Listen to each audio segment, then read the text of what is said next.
Hello guys, welcome to my channel. The less is more. So today we are going to discuss international relation, and in that there is a new country to be discussed. With India will be having a good ties.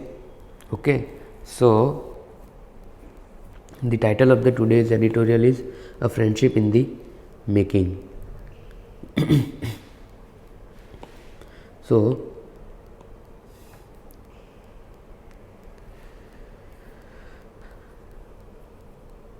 let's start the editorial. PM Modi's Cairo visit could bring fresh energy to India-Egypt ties. Prime Minister Narendra Modi's visit to Egypt last week was part of a series of carefully calibrated initiatives taken by India over the last year or so. These include the decision to invite Egypt, along with the UAE and Oman, as India's special guest to the G20 summit, and scores of other events being organized during our presidency.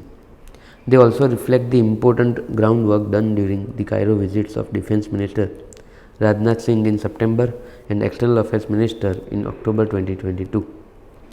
This paved the way for the invitation to President Abdel Fattah al-Sisi to participate as chief guest on India's Republic Day in January 2023.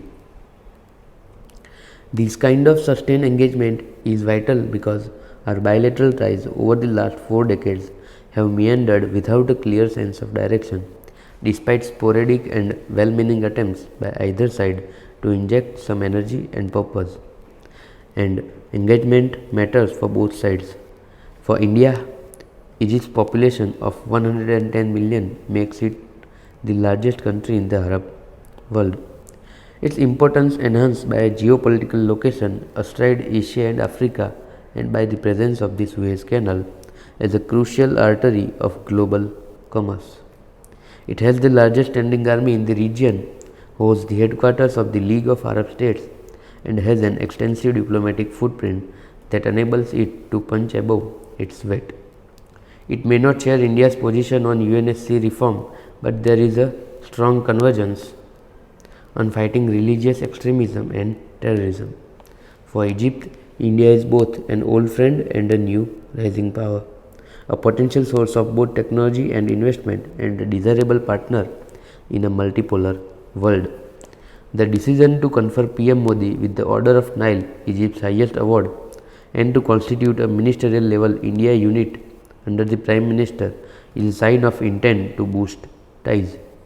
The strategic partnership agreement signed during the visit could become the driver for a more multifaceted relationship. Bilateral trade is growing, and defense cooperation in particular has seen a fair bit of activity with Air Force and special ops exercises and a series of high level visits. As India shifts its focus towards defense exports, Egypt could be a potentially significant market. But there is a more exciting opportunity on the horizon in the form of the Suez Canal economic zone, with easy access to market in Europe, Africa and Gulf through a web of free trade agreements.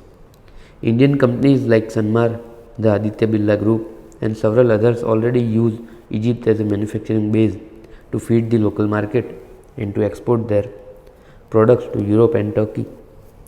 Even as we focus on our Make in India campaign, a substantial presence in Egypt, including the Suez commercial zone, could be a boost for an export-oriented Made by India for the World program.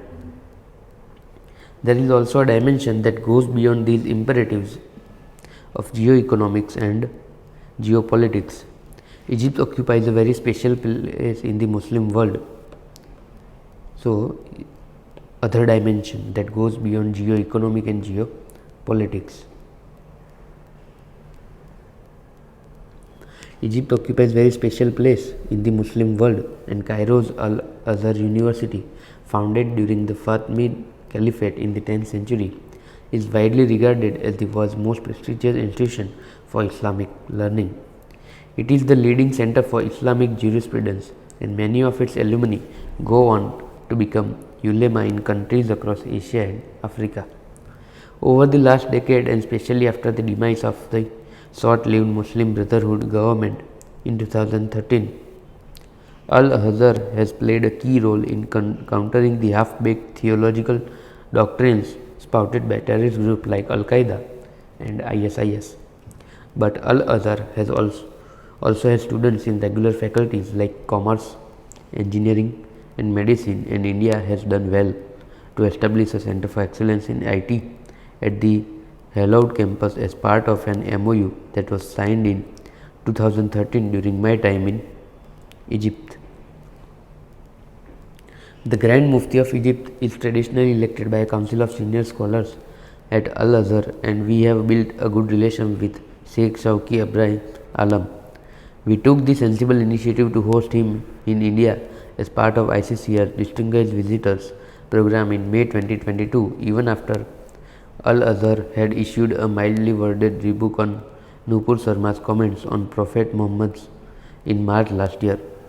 It is significant that PM met the Grand Mufti and also visited another Fatimid monument from the 10th century to which India's Dawoodi Bohra community traces its heritage. The Mosque of Al-Hakim in Old Cairo, the visit to a historical mosque restored by the Bohras, was good foreign policy optics with a tinge of domestic politics. The Bohras have been steadfast supporters of PM Modi since his days as Chief Minister of Gujarat. As we enter a new era in bilateral ties, it is churlish to lament that Egypt did not participate in the meeting of the G20 Working Group on Tourism in Srinagar in May 20. Just because we invited Egypt to G20 does not mean that it will jettison its long-standing position on J&K or on UN reform.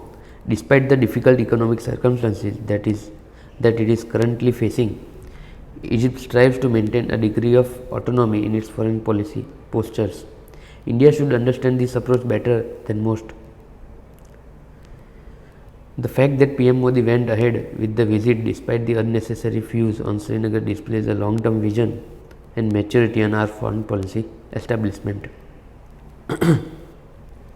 The trajectory of our ties with Egypt will be a lot less linear than the dramatic transformation that we have seen with the UAE and Saudi Arabia.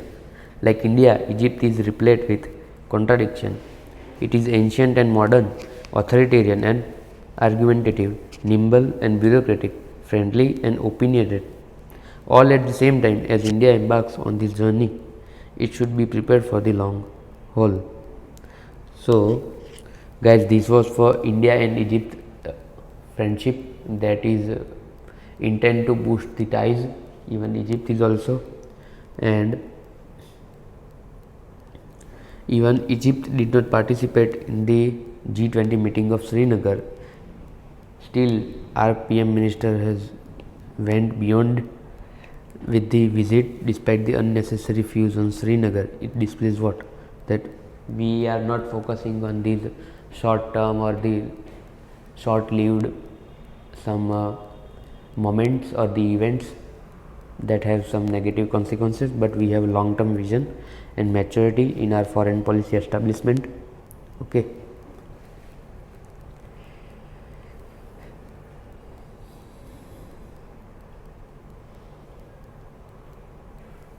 So, there is even some cultural ties, that is a Bohra community with PM Modi head. Okay, since he was Chief Minister of Gujarat,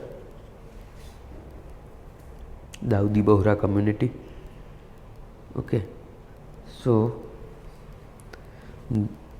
there are many things that India has given to Egypt, like so. There was evident in the Nupur Sharma case that Prophet or the Fatimid, that is a grand prophet, has also said something or some comment, but even we respect them, respect him, Prophet Muhammad, and the Grand Mufti. Okay, PM also made him. So this shows that the India respects all the religion, and I also respect all the religion. Okay, so it is like we are accepting the differences and working on the similarities, right? So that is what will fetch a good friendship, and the foundation can be built on the similarities and not on the differences, right? So this was for today, guys. I hope you would be understanding, and I would again recommend you to comment the summary in the comment section. Okay, and if you can't comment the whole summary, just write some 5 words, new keywords that you would like to use it again. Okay, I have find this new Fatimid monument. I will search it. Okay, here is that word.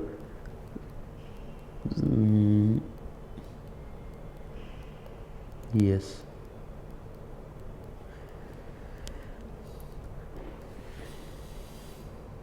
export oriented, made by India for the world program. Okay,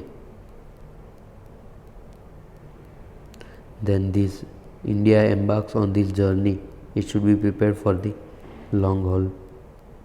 And this conclusion is also like a good. The trajectory of our ties with Egypt will be a lot less linear.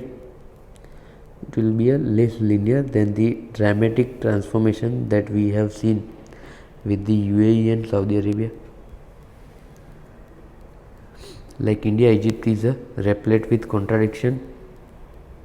It is ancient and modern, authoritarian and argumentative, nimble and bureaucratic, friendly and opinionated, all at the same time. So India embarks on this journey, it should be prepared for the long haul, right? It will not be easy for India to go ahead with the Egypt, because it is also following some ancient tradition. It is not that much like widely modern. He sticks to it values, and that is a good, because we also respect our ancient tradition and ethos, and the similar also respect those. So for working on that will be required the more spirit, right? And should be prepared for the long haul, right? It should not be that much easy, which can be seen from evident from the Saudi Arabia and UAE dramatic transformation we have seen. It's the Egypt that is that its foundation will be more stronger, right? So anyways, India is well prepared for it. Like even India also like those kind of strong countries. Okay, so this was for today, guys. I hope you would be understanding, and till then, bye bye, signing off for the day.